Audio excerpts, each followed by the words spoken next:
अगर मगर दो भाई थे, अगर मगर दो भाई थे, करते खूब लड़ाई थे, करते खूब लड़ाई थे। मगर अगर से छोटा था, मगर अगर से छोटा था, अगर मगर से खोटा था,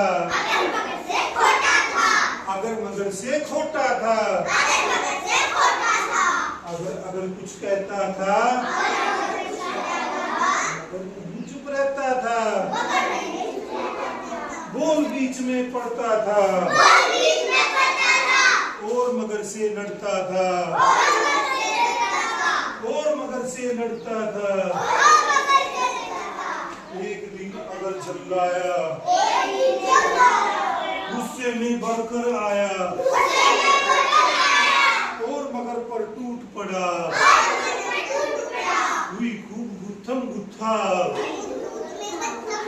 हुई खूब गुत्थम गुत्था। छिड़ा महाभारत भारी, गिरी कुर्सी मेज सारी। ये सुनकर माए सुनकर घबराई, माए सुनकर घबराई, बेलन लेकर बाहर आई, बेलन लेकर बाहर आई। दोनों को दो दो जड़कर,